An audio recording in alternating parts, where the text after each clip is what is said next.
Emotions are like a compass, a guide that help us understand what we're feeling, why we're feeling something. Sometimes they're attached to thoughts, sometimes they're not. But ultimately, they're not always meant to lead us somewhere. Sometimes there are subconscious thoughts coming into our conscious awareness. And when we are no longer using them as a guide, they can control us. And even though we can identify our emotions, our sadness, anger, anxiety, depression sometimes, a lot of times those are the surface emotions. That's the surface experience. But there is a deeper root cause to why we're feeling the way we are. And instead of identifying them as bad and then feeling shame or guilt for those emotions, if we don't identify them as bad or we don't associate them with something, we have a better chance of understanding them and not being controlled by them. So today we're going to be breaking down our emotions, our bigger emotions, and how to not be so emotionally responsive or reactive to things that are happening, whether it's because of family or a job or people that you are typically triggered by, it's events that we're triggered by.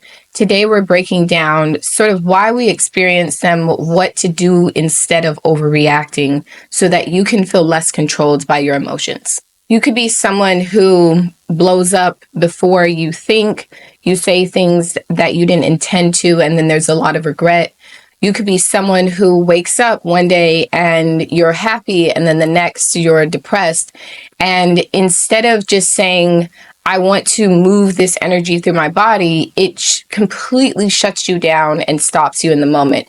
You could be someone that really wants to engage with life, engage with people, but your emotions get the best of you. And instead of being as vibrant and as bright as you typically would be or desire to be, you become a wallflower or you become reclusive because you're too afraid of judgments. Either way, if we're processing our emotions from a different standpoint, those situations, we won't be so crippled by the what ifs of life. And we won't be so stunned when we have an emotional reaction to something that we didn't really plan for.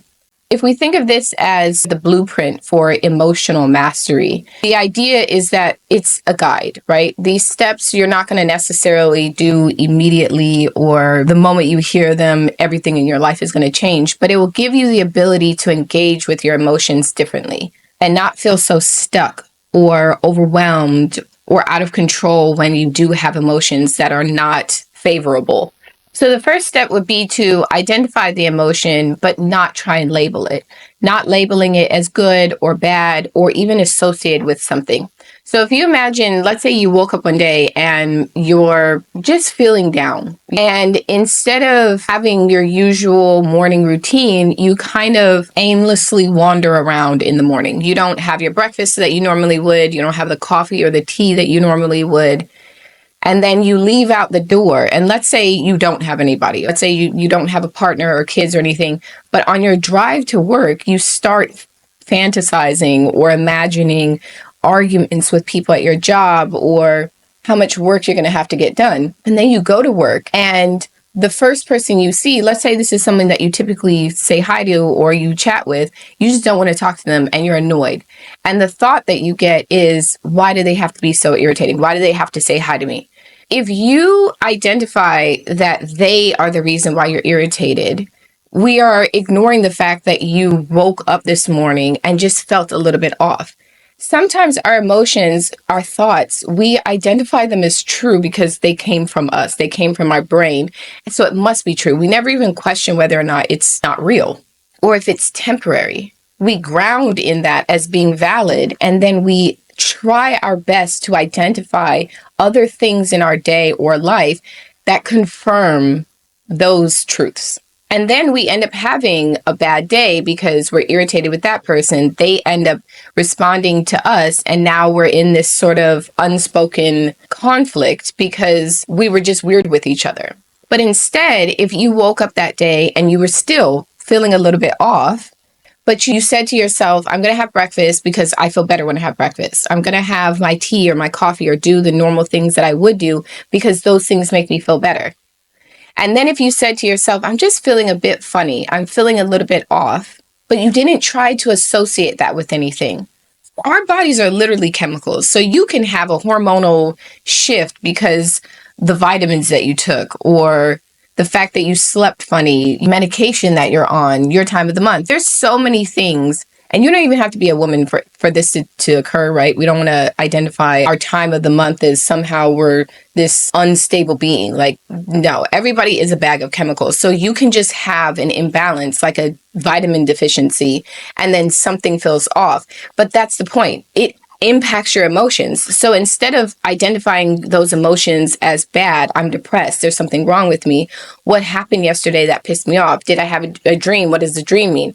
If you just said to yourself, I'm feeling a little bit off, and that's interesting, right? And you didn't try and identify it as your partner or your kids or the dog or anything else, you would just sit with those emotions, and then it wouldn't feel so uncomfortable. Sometimes when we're trying to identify it as being something else, we're trying to almost get rid of it. We're trying to push it away because it feels uncomfortable.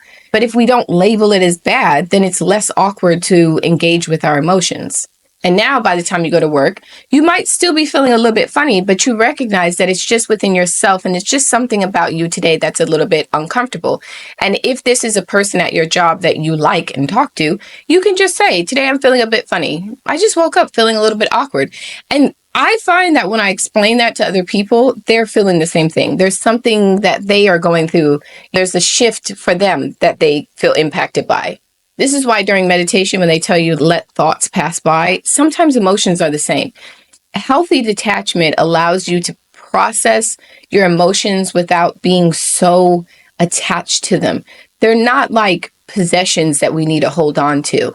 Now, when we feel something that is genuinely upsetting us and there is a situation in which we feel emotional or a reaction to, our step 2 would be to trace it backwards. So if something occurs and it pisses you off, right, and your emotion is anger, right? Sometimes anger is the emotion that's easier to get to, easier to grasp. It feels more valid. And especially when we feel disrespected or upset about something, it's the emotion that conveys to other people externally that we are upset, something is wrong. And a lot of times it's the emotion that we grasp, we gravitate towards more quickly or more easily. So if we think about being a child, right? I do have 4 kids, so I go back to my kids, and the idea of teaching them how to process their emotions is an everyday experience. There are so many adults that I know that really struggle with processing their emotions, identifying their emotions, feeling their emotions, how it feels in their body. And when I see my kids, I can see why, right? Because kids are taught how to process emotions. They are taught how to express their emotions in a healthy and safe environment. For some of us, the only place that we had that was school. And school, as you probably can remember back to, they don't have the ability to just create a one-on-one individual personalized experience with just you. So your emotions are probably stuffed down and ignored through elementary, middle school, and high school. So when is the first time that you're actually processing your emotions? When is the first time that you're actually expressing them in a healthy environment? Maybe college, maybe your first job, maybe your first relationship. But I remember with one of my kids, when he was about 2, he was a very emotionally expressive person. He had a lot of big emotions that he had to work through. And I remember he could not speak very clearly. I mean, if you have children, you understand, or you have nieces, nephews, or have experienced being around kids. 2 years old boys, I feel like, at least my sons and boys that I've known, they're not always easy to understand at 2 versus my daughters at 2. I could really hear them clearly. They could communicate very clearly. And my son, he would go around sometimes and babble. And he knew what he was saying. He could repeat the same babble, even though I couldn't understand him. And he wanted his feelings and emotions to be validated and understood. And sometimes he would get really frustrated and he'd get angry. And instead of getting angry at him, I would give him the language. So if I could tell that he was frustrated, I would say, I can tell you're frustrated. You're frustrated with mommy because of X, Y, and Z, but I'm trying to help you, or whatever the situation was. When I validated his emotions, it changed his expression. And the same thing, I have, my youngest is now 3. And she's the same way, where if she's feeling frustrated, if I just identify that she is frustrated, I validated that I can understand what she's experiencing. And then it changes the way that she expresses that emotion. Sometimes our anger is because it's the easiest thing we can reach for and we can grab for, and it will convey externally to people that we're around that you've disrespected me and it's inappropriate. You've crossed the boundary. It's the emotion we gravitate towards more easily. But if someone is not validating your anger, then it can lead to us wanting to express that anger more aggressively. So let's say different situations. Sometimes men can be more, in society, it's more acceptable that they are more vocal about their anger and their expressions. And it's seen as more manly that they are showing anger or showing that they're disrespected. But it's not as acceptable for them to be softer, to cry, or to identify depression, for example, or anxiety. Whereas for women and we're just talking about very stereotypical things like typical gender roles, where for women, it's more acceptable to be emotional, to be depressed, to feel the sort of ups and downs, right? We have mood swings because of our periods. And so women, if you're angry or you're more assertive, that can be seen as inappropriate or unacceptable. You're too manly. So sometimes when we're trying to express our emotions, if you are subconsciously or consciously aware of your programming, right? Your mom told you shouldn't do this, your dad told you shouldn't do that. You're going to express your emotions based on what is acceptable in your society, your culture, or your family. So when you feel those emotions, like someone disrespects you, the best thing to do in that moment is to step backwards, to pause for that moment and think to yourself, what is pissing me off about this? Why am I so angry? For example, I do this a lot when I get stupid comments from people on YouTube and I'm reading them and I'm thinking, why did you even feel the need to say this?